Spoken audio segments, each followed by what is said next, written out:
Hey everybody, we're back in the train room here. I wanted to give you a quick update on the HO layout project. I haven't done much with this lately, but I wanted to get back to it because there are so many good things coming out in HO right now. Athearn just released the 260s, the Moguls, the 1800s era steam engines, and they look awesome. So we may be picking up one of those. I'm also looking at some GP7s and some GP9s by Athearn and Walthers, um, which do have DCC and sound, which this layout is going to be rigged up for DCC eventually. But just to give you a quick update here. So the last you saw, we just had the track laid finally on the roadbed here that gave me all kinds of problems, but that was done, so that was good.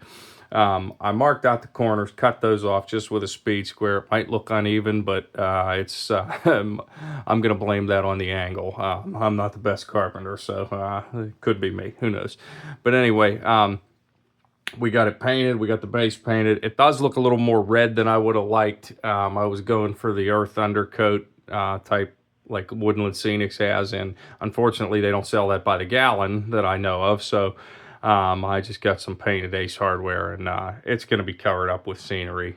Anyway, if you don't know, this is going to be a Four Seasons layout project. So we're going to have each corner. Well, I cut the corners off, but you get what I mean. We're going to divide it up so it's each section is a different season. I've seen some other ones on YouTube. Not many. There's not a lot of people that have done this project. And the ones I have seen are only a very gentle fade. I'm going to have a hard line in between each season.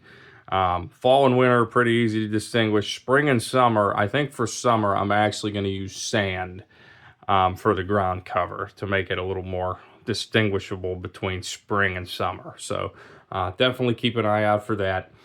I'm going to build up some sort of mountain in the middle. Just, I don't know how high I'm going to make it, but I kind of wanted to build it up a little more since it is a smaller base for an HO layout. So we're going to do that. And I have a ton of HO structures that I'm considering putting street lights all the way around this and have structures with lights in them. I'm going to have on this side over here will actually be where the control panel is. So I'm going to have fascia mounted controllers. I'm looking at possibly like an Apollo controller. I think those work really well. And also the connections for a DCC controller. I'm probably just going to get the fascia plate for an NCE power cab to start. So at least it'll be wired and ready to go even before I get the NCE power cab. And then we'll be able to run DCC and sound, and it'll be real minimal wires hanging off of this. I'm probably going to rig up a power strip underneath, maybe on the back side, so then you can plug in the DCC controller, the DC controller, the lights. Everything will go right there, and then you'll just have one cord to plug into the wall. I just want to make this as efficient as possible, and I'm going to do a border around the edges, so I'll probably use some 1-inch 1x1s underneath the entire border, and then put in whatever I want to do for the plates going around the side. I'll probably get like 1x4s or something. I am going to use what you have seen me use in other layouts. I'm probably going to put one of these power jacks in here to be able to connect like a smaller DC controller or something like that. Maybe like a handheld one. I think it'd be cool.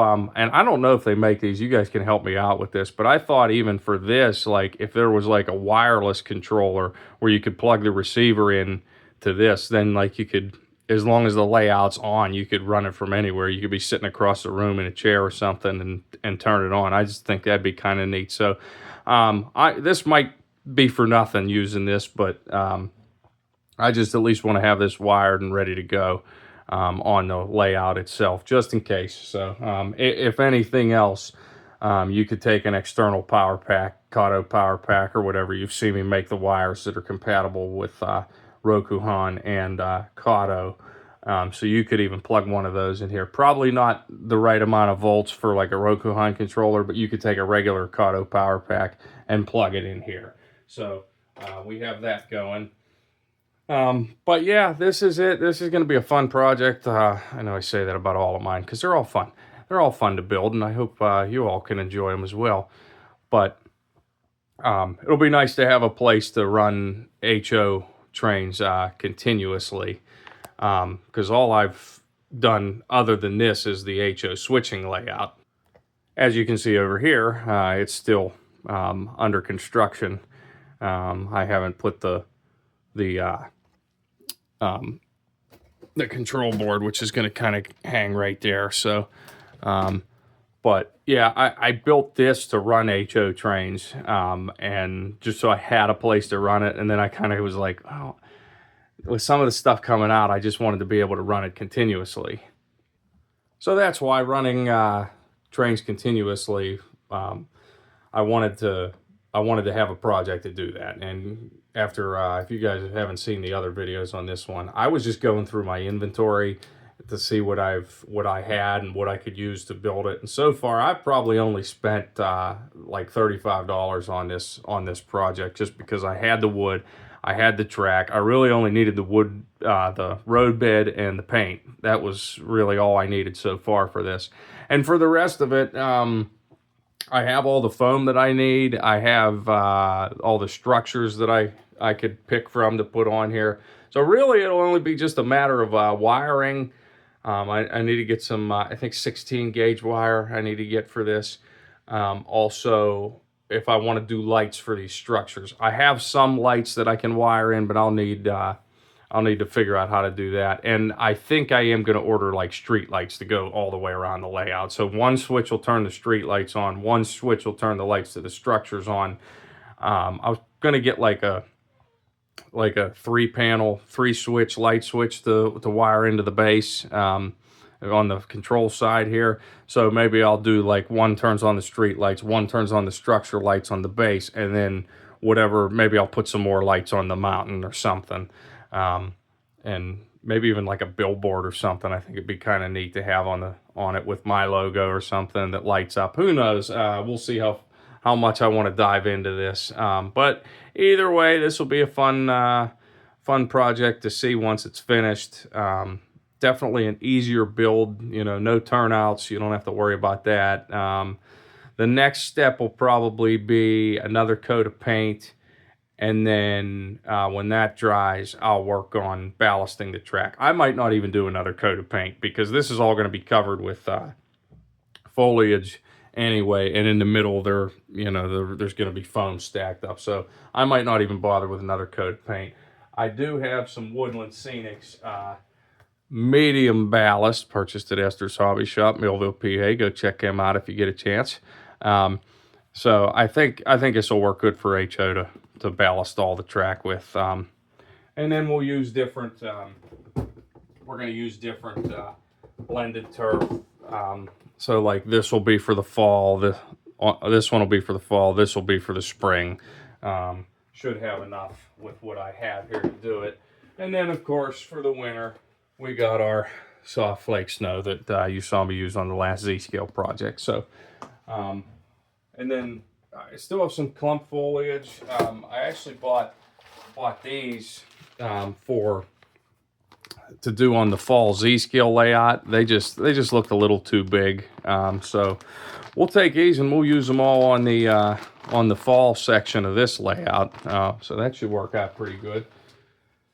But that's about all we got for now here. Definitely once this is done, I will be gifting myself probably a new HO locomotive, maybe a couple cars. Really a big fan of GP7s, GP9s, the ones that were made to compete with the Alco RSs for road switchers.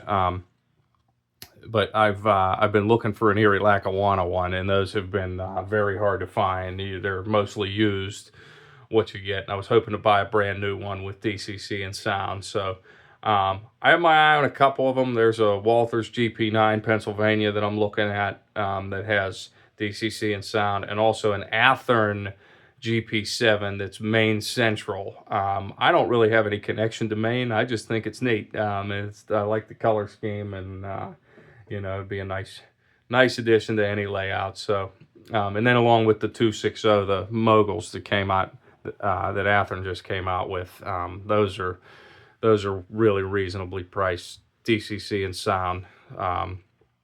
and I thought about getting some excursion coaches for that. I know Bachman does a line. I have a few of the Cast Scenic Railroad coaches like these ones. So I know they have like open-sided ones like Disneyland has. So maybe I'll get those because it is going to be more of like an excursion layout. So we'll see what we come up with. But enough of my rambling.